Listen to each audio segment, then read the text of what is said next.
amongst the green pastures and apple orchards at the Somerset Levels is the small market town of Glastonbury.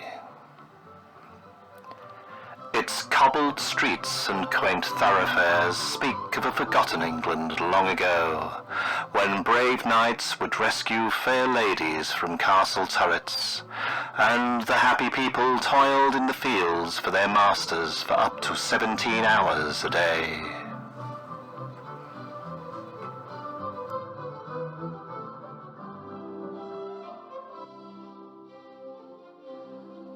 This is a timeless place, where wizened, grizzled locals gather outside the many alehouses to talk of cows and apples, pigs and manure, the frightful weather and the sudden and bloody deaths of friends and relatives.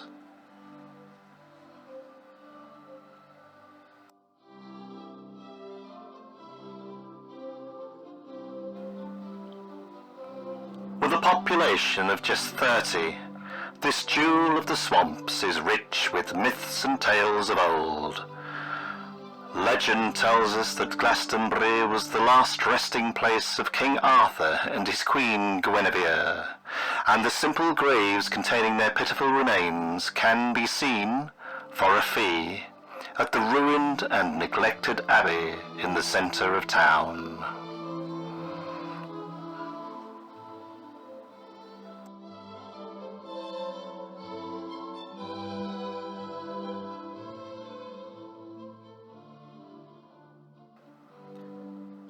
A highlight of any visit to Glastonbury is a visit to the recreational areas set aside for the townspeople, of which there are many. These extensive facilities were bequeathed to the town by the Benedictine monks of the Abbey in 1357, and are now managed by the North Somerset Municipal Parish Council Church of England and Mayoral Authority. Stretching along the western end of the town are two such parks, Bride's Common and the Titan Fields.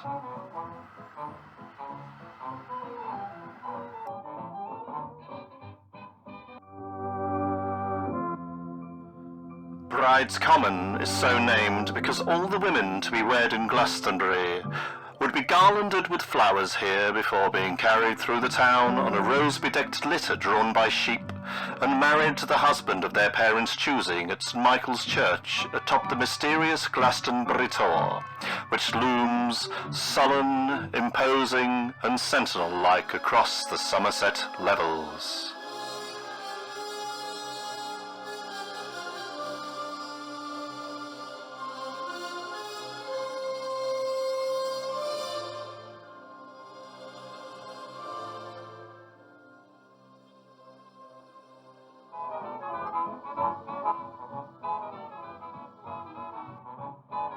Such practices were outlawed in 1823, but the name remains in perpetuity, unbeknownst to the many children who scamper and frolic in the beautifully maintained gardens.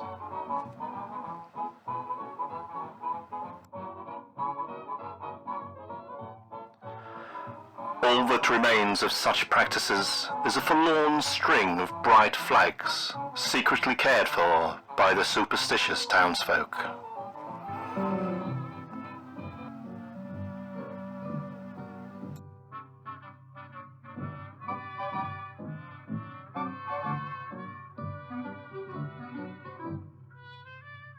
The North Somerset Municipal Parish Council, Church of England and Mayoral Authority have invested heavily in this park for both visitors and residents. The many attractions include water features, a climbing frame, and a well-used cricket field, lovingly maintained by Mr. Blossoms, the groundsman.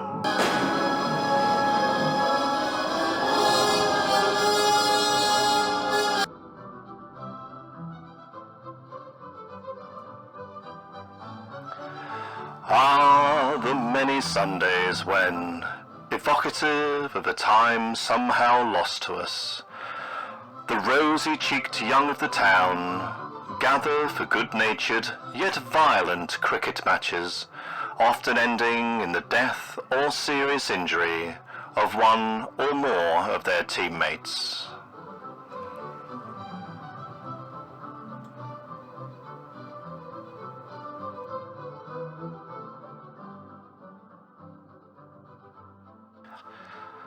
The most famous water attraction at Bride's Common is St Dunstan's Pool. Amply maintained by a team of dedicated specialists, this swimming and water sports plaza is a place of pilgrimage for budding swimmers and anglers alike. With an acre and a half well stocked with coarse fish and crystal clear waters, many a summer day here echoes to the cries of children.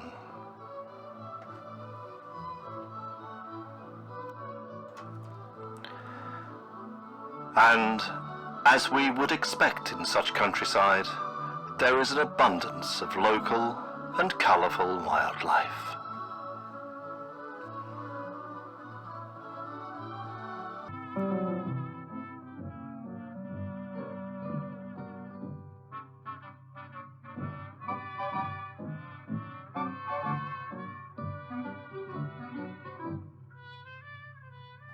A short stroll along the verdant lanes from Bride's Common is the Titan Fields, a place steeped in local folklore and fable. An ancient and desolate tower engraved with ancient glyphs marks the entrance to this place. Here, it is said, is laid to rest Titan Brutus, the last of the giant kings of Avalon, following his great and fateful battle with Joseph of Arimathea, which lasted 40 years.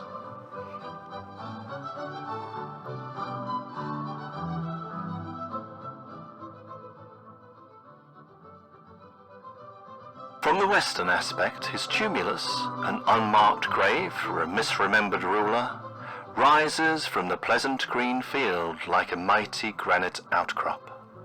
Oh, what secrets it would tell, had we only ears to listen. A row of enigmatic standing stones are lined abreast, as if to repel any threat to the defeated monarch within the tomb.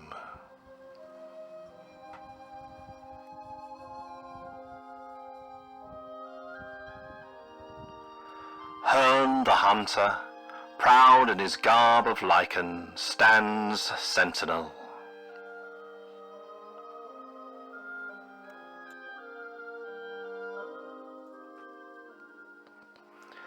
Morgan the mighty, weathering all storms, a protector for his fallen sovereign.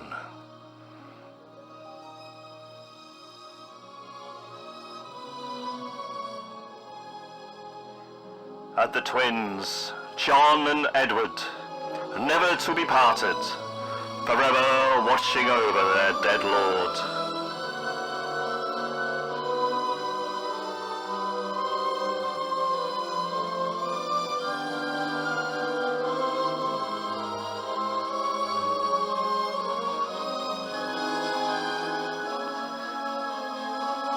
The people of this town look upon the Titan's Field as a place accursed. It resonates with many grim tales of murder and abduction, occult sacrifices, and the worship of the old gods best forgotten. Among such dread stories are those of Cock Annie, the skinned woman of Silver Street, Old Felix, the dog with 5 bottoms, and Martin the Unusual.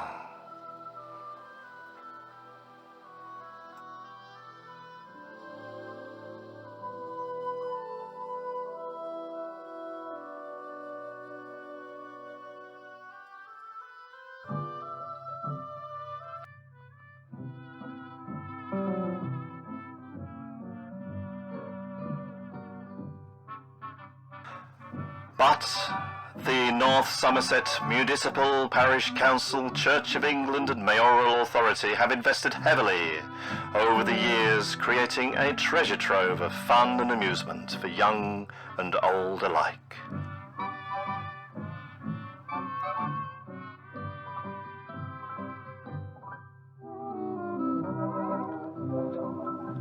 The resting place of the old king is now a popular venue for winter sports, such as skiing and abseiling. In the warmer seasons, a month-long festival of summer football is held here, using the new and up-to-date facilities and welcoming teams from across the globe.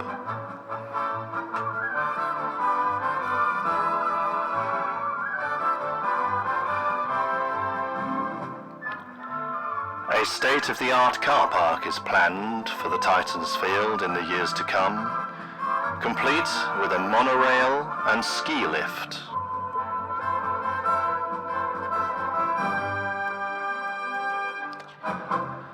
And so, with a bewildered shake of the head to the past and a jolly nod to the future, and so say all of us, here's to recreation in Glastonbury!